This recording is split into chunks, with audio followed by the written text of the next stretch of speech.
생방송으로 진행되고 있는 건강한 의사 함께하고 계십니다. 자, 여러분들의 모든 궁금증 02-2000-4959번으로 바로 전화해 주시기 바라겠습니다. 네, 자 그러면 저희 두 번째 주제에 대해서 한번 알아봐야 되겠는데요. 중년의 교정에 대해서 이 도움 말씀 주시기로 한 우리 최아름 원장님 화면으로 만나보시겠습니다.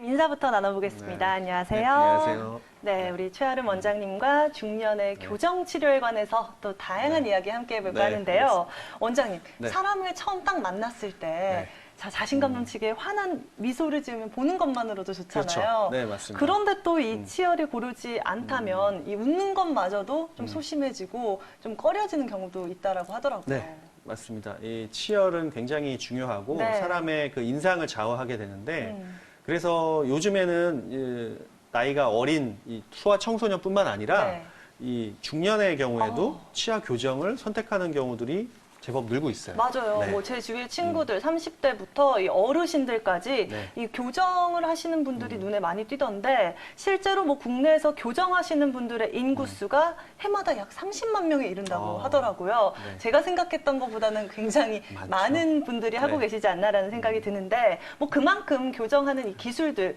이 수술들이 좀 발달하고 있다라고 생각을 해봐도 될 것 같아요. 네. 자, 원장님, 제가 만약에 지금 교정 치료를 시작하게 된다면 지금 해도 좀 효과를 잘 볼 수 있을까요? 네, 지금도 아름다운 치아를 가지고 계신데요. 하지만 요즘 환자들이 요구하는 심미적인 수준이 굉장히 높습니다. 네. 그래서 혹시 더 원하시는 게 있다면 우리 상담을 한번 받아보시는 것도 괜찮을 것 같습니다. 혹시 뭐 기능적인 부분에서 문제가 있다면 상담을 받고 고려를 해봐도 된다라는 이야기신 것 같은데, 자, 실제로 뭐 중년층들 분께서 교정을 시작하시는 분들, 우리 최아름 원장님께서는 병원에 계시면서 많이 만나보고 계시나요? 네, 예전에는 부정기업을 가지고 있는 소아 청소년이나 그리고 미용에 관심이 많은 20, 30대 환자분들이 대부분이었는데요. 요즘에는 40대 이상의 중장년층 분들도 교정에 많은 관심을 가지고 계십니다. 실제로 진료실에서도 이러한 분들의 교정의 필요성을 심미적인 면뿐만 아니라 기능적인 면에서도 많이 느끼고 있는데요. 하지만 이런 필요에 비해서 아직은 선뜻 교정 치료에 응하지 못하고 있는 게 사실입니다. 주변의 시선을 많이 의식하기도 하고요. 이 나이에 그런 불편감을 다 감수하면서까지 교정치료를 받아야 되는가라는 고민을 많이 하시는 것 같습니다. 하지만 과거에 비해서 요즘의 중장년층들은 굉장히 젊고 건강하시죠. 그래서 이런 좋은 기회를 놓치기에는 좀 아까운 나이입니다. 그래서 오늘은 중장년층에 적용할 수 있는 그런 교정에 대해서도 좀 알아보고요. 그리고 좀 더 편안하게 진료를 받을 수 있는 다양한 장치에 대해서도 알아보겠습니다.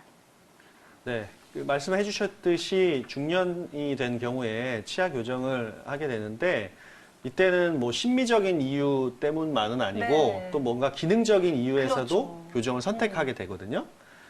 그렇다고 하면 원장님, 만약에 노화와 함께 치아를 좀 상실하는 경우, 이런 경우에는 어떻게 치아 교정을 할 수 있을까요? 네, 우리가 살다 보면 하나, 둘 치아를 상실하게 되는데요. 원인은 다양하죠. 충치나 파절 때문에 보철로는 더 이상 치아를 회복할 수 없는 상태가 되기도 하고요. 치주질환 때문에 치아가 빠지기도 합니다. 이렇게 치아를 상실하게 되면 빈 공간을 브릿지나 임플란트로 바로 수복을 해주는 것이 좋은데요. 하루하루 이렇게 바쁘게 살다 보면 적절한 치료 시기를 놓치기 마련입니다. 그리고 덜어는 그 기간이 아주 길어지게 됩니다. 이렇게 치아가 상실된 상태로 방치를 시키게 되면 주변 치아에 변화가 생기는데요. 치아가 빠진 부분으로 주변의 치아가 쓰러지게 됩니다. 사진도 한번 같이 보실까요? 네, 사진을 보면 사진의 왼쪽의 모식도를 좀 보시면요. 하악의 어금니가 지금 상실된 상태입니다. 이럴 때 한 3가지 현상이 발생을 합니다. 우선 앞쪽에 있는 작은 어금니가 후방으로 쓰러지게 되면서 전에 없던 공간이 생기게 됩니다. 이런 경우 식사하고 나서 음식물이 끼는 불편감을 호소하게 되죠. 그리고 두 번째는 뒤에 있는 하악의 어금니가 전방으로 쓰러지게 되는데요. 쓰러짐의 정도가 경미하다면 임플란트와 보철을 하기에는 큰 무리가 없습니다.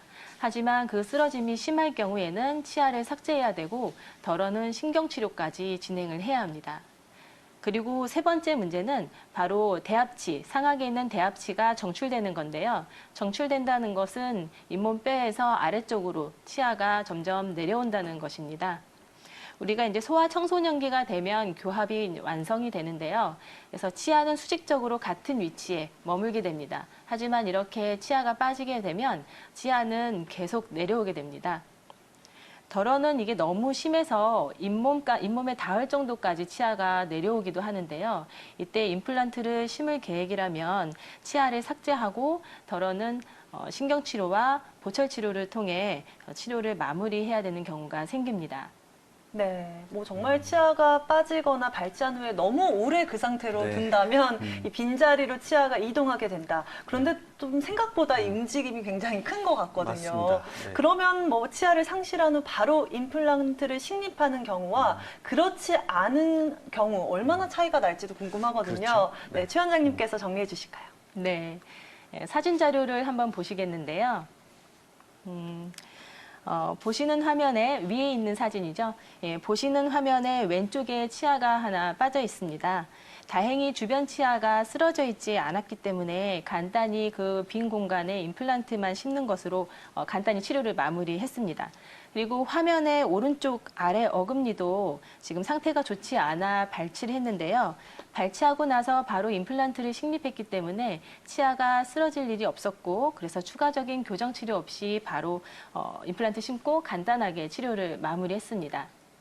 하지만 이제 두 번째 케이스는 좀 다릅니다.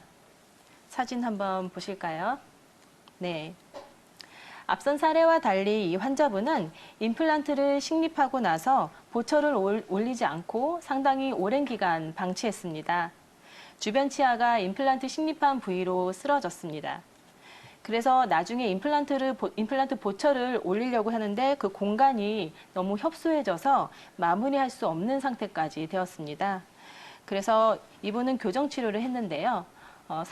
상악은 이제 쓰러진 치아를 세워서 기존에 있던 임플란트를 활용해 보철을 올려 마무리했고요. 그리고 오른쪽 아래 같은 경우는 공간이 너무 협소해져서 임플란트 보철물을 올릴 수가 없었습니다. 그래서 고민 끝에 기존의 임플란트를 아예 발거하고 교정을 통해 그 공간을 닫았습니다. 결과적으로 이분은 치료 결과가 굉장히 좋게 나온 건데요. 네. 하지만 적절한 치료 시기를 놓치는 바람에 환자분이 불필요하게 고생한 경우죠. 네. 이렇게 치료 후에 네. 치아가 이렇게 딱 똑바르게 제 자리를 찾은 거 보니까 마음이 또 안정되는 것 같고요. 맞아요. 네.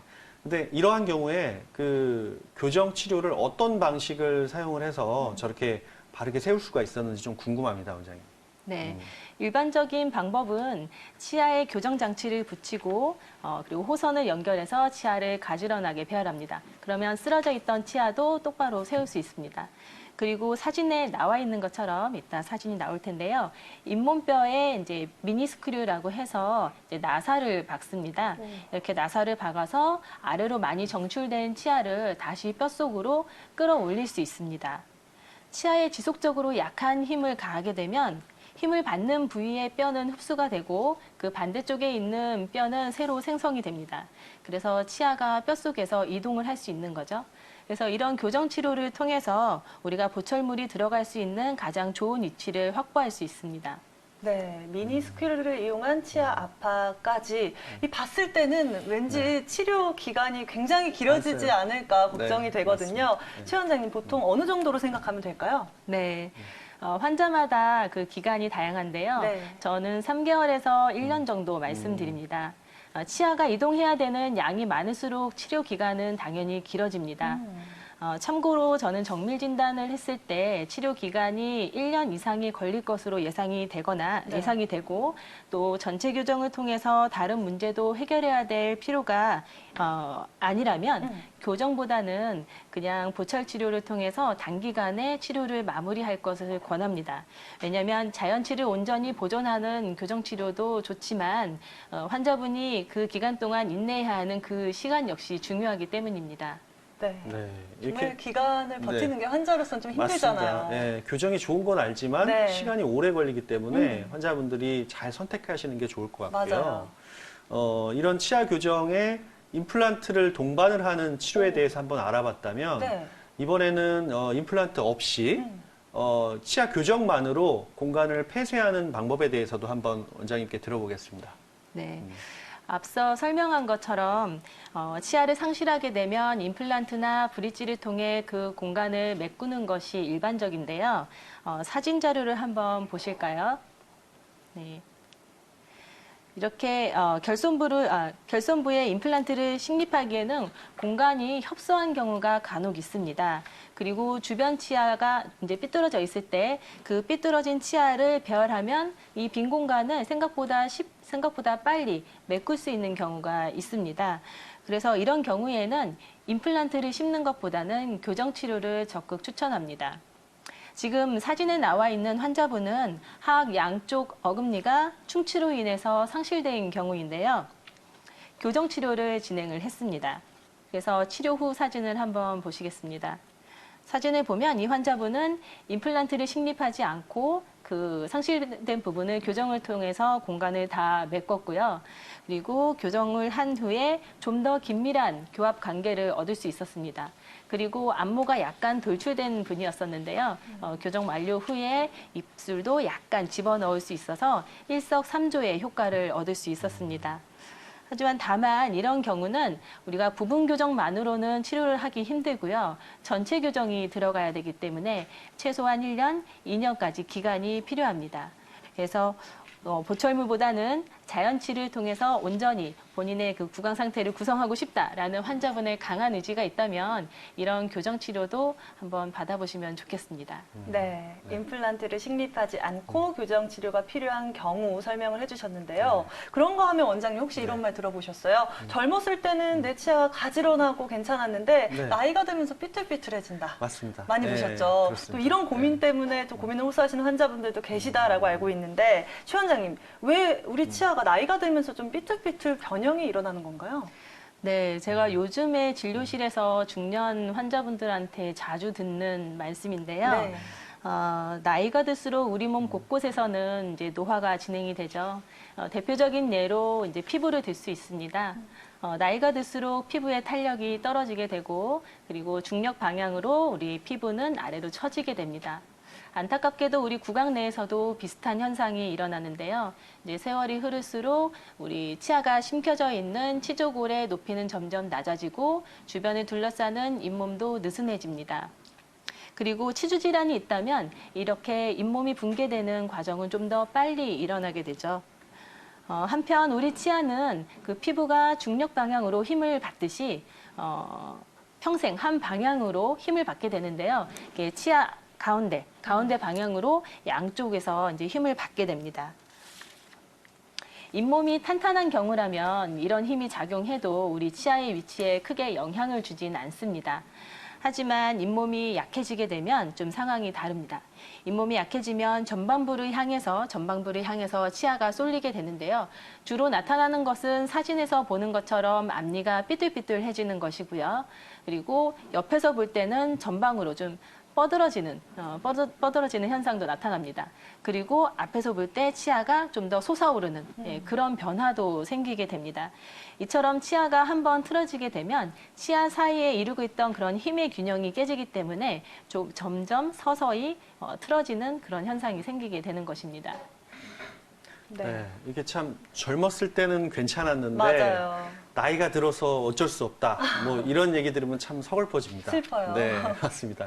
그렇다면은 뭐 어쩔 수 없이 이런 상황이 벌어졌다라고 생각하고 그럼 이런 경우에 어떻게 교정을 해서 해결을 할 수 있는지 원장님 한번 설명해 주시죠. 네. 심미적으로 이렇게 문제가 있을 뿐 이제 기능적으로 크게 이상이 없는 경우에는 환자분께 그냥 지내시라고, 그냥 사시라고 이렇게 설명을 하기도 합니다.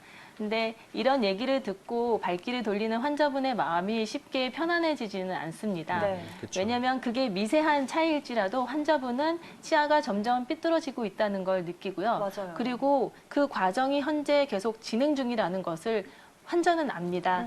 예, 그래서 그렇다고 해서 이런 삐뚤삐뚤한 치아를 배열하자고 가지런하게 하기 위해서 치아를 깎고 보철 치료를 하기에는 치아의 수명이 짧아질 것이 좀 걱정이 되고 엄두가 나질 않죠. 예, 이럴 경우에 교정 치료는 좋은 방법이 될 수 있습니다. 우리가 이럴 때 치료하는 방법은 그냥 일반적인 방법인데요. 치아에 브라켓을 붙이고 호선을 연결해서 가지런하게 해줍니다. 하지만 이런 경우에 대부분은 치아를 배열할 수 있는 공간이 좀 부족한데요. 그래서 치간 삭제를 동반하는 경우가 많습니다. 네, 뭐 치아를 배열하기 위한 공간이 부족해서 치관을 삭제한다. 저는 이 부분이 좀 어렵거든요. 원장님 구체적으로 어떤 의미일까요? 네, 치간 삭제하면 말이 좀 어감이 무서운데요. 네. 치아를 깎는다기보다는 치아의 표면을 사포로 몇 번 문지른다 정도로 이해해 주시면 좋을 것 같습니다. 왜냐하면 그 치간 삭제의 양이라는 게 종이 한 장 두께를 넘지 않기 때문이고요. 그리고 이런 치간 삭제를 하지 않고 단순히 치아를 배열하게 되면 오히려 치아가 앞으로 뻗어지거나 위로 솟아오를 수 있습니다. 참고로 이제 치간 삭제에 대해서 이제 걱정하는 부분이 있죠. 치아의 시린 증상이나 뭐 충치가 또 생기지 않을까 이런 부분을 걱정하는데 일단 예방 차원에서 저희는 불소도포를 정기적으로 발라주고 있습니다. 네, 뭐 치아 배열이 흔들리면서 잇몸이 탄탄해지지 않고 치주 질환까지 동반할 수 있는 만큼 이 중년층의 치아 교정도 다시 한번 고려해 볼 수 있는 사항일 것 같은데요. 최 원장님, 이 밖에도 중년층 교정에서 주의해야 할 사항 어떤 것들이 있을까요? 네, 중년에서 정말 중요한 게 네. 잇몸 관리인데요. 정말 중요합니다. 예, 교정 중에는 이제 잇몸 관리를 철저히 해서 교정했을 때 생기는 그런 잇몸 관련된 부작용이 좀 많이 있어요. 그래서 이런 부분들을 최소화할 수 있고요. 교정이 마무리된 상태에서도 잇몸이 기본적으로 탄탄해야 치아가 잘 움직이지 않습니다. 그래서 치아가 다시 틀어지는 재발을 예방하는 목적으로도 잇몸 관리는 정말 철저히 해주셔야 합니다.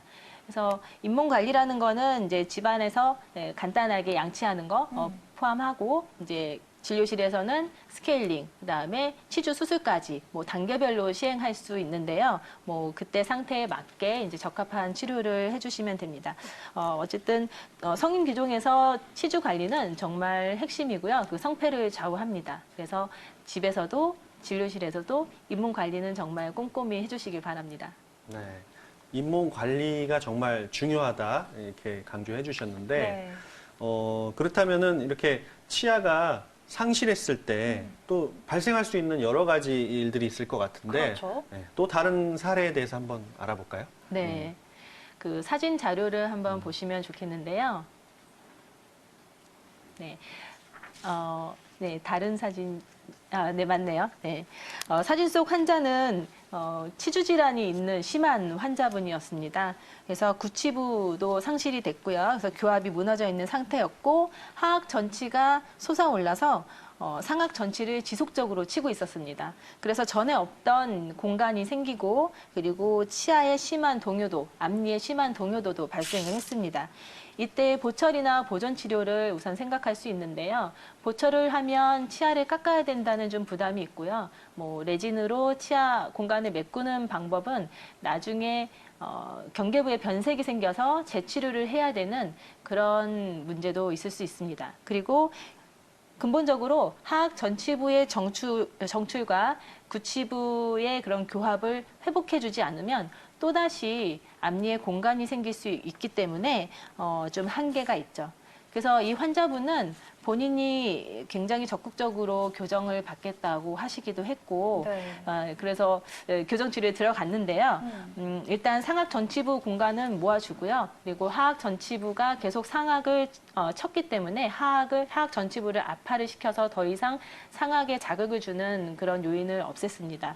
그리고 구치부에 임플란트를 식립해서 교합을 안정화시켰고요.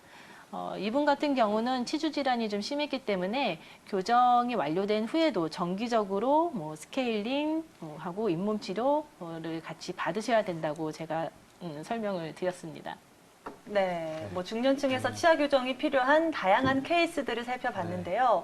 그래도 뭐 우리가 치아 교정하면 그 브라켓이라고 하나요? 은색이 네. 딱 떠오르잖아요. 맞습니다. 이 네. 성인이 된 저의 입장으로는 좀 꺼려지긴 하거든요. 네, 이게 보이기 그렇죠. 때문에. 네. 최 원장님, 다른 방법, 이걸 안 보이게 할 수 있는 교정 방법은 없을까요? 네. 우리 치아 교정도 부정교합을 치료하는 치료법의 하나인데 좀 많은 분들이 장치를 끼는 거에 대해서 굉장히 부끄러워 하시죠. 그래서 이런 걱정을 덜어줄 수 있는 장치들이 시중에 많이 나와 있습니다. 기존의 일반 브라켓보다 훨씬 부피가 작아서 눈에 덜 띄고 불편감도 적은 장치가 있고요. 또 설측 장치라고 해서 치아의 안쪽에 장치를 붙여서 바깥에서는 교정 장치가 전혀 보이지 않는 그런 장치도 있습니다. 예전에는 이게 불편감이 심했는데 요즘에는 부피가 작아서 괜찮습니다. 그리고 투명 교정 역시 환자분들이 많이 선호하시죠. 하지만 이런 장치들은 좀 한계가 있습니다. 예, 이런 확실한 장점이 있는 대신에 한계가 있기 때문에 환자마다 그 적절한 장치를 선택해야 되고 그래서 상담을 통해서 선택을 하시기 바랍니다. 네, 네. 모든 환자분께 가능한 게 아니기 때문에 반드시 네. 상담이 필요하다라고 네, 말씀해 맞습니다. 주셨습니다. 네. 뭐 시간 관계상 좀 마지막 질문을 좀 드리면 네. 이 중년의 교정에 대해서 좋은 말씀 많이 해주셨는데 마지막으로 이 환자분들한테 뭔가 당부해드리고 싶은 말씀이 있다면 원장님 한번 얘기해 주시겠어요? 네. 네, 오늘은 이제 중년층의 교정에 대해서 좀 소개하는 자리라 장점을 많이 설명을 했는데요. 사실 중년 교정이라는 게 쉬운 치료는 아닙니다. 뭐 치은 퇴축이나 블랙 트라이앵글과 같이 교정과 관련된, 그러니까 잇몸과 관련된 그런 부작용을 컨트롤하기가 쉽지는 않거든요. 하지만 이제 환자의 잇몸의 형태나 남아있는 치조골의 양, 그리고 삐뚤삐뚤한 정도, 그리고 환자가 복용하고 있는 약물의 상태, 이런 것들을 종합적으로 분석을 해보면 생각보다 교정을 통해 좋은 결과를 얻을 수 있는 케이스가 많이 있습니다.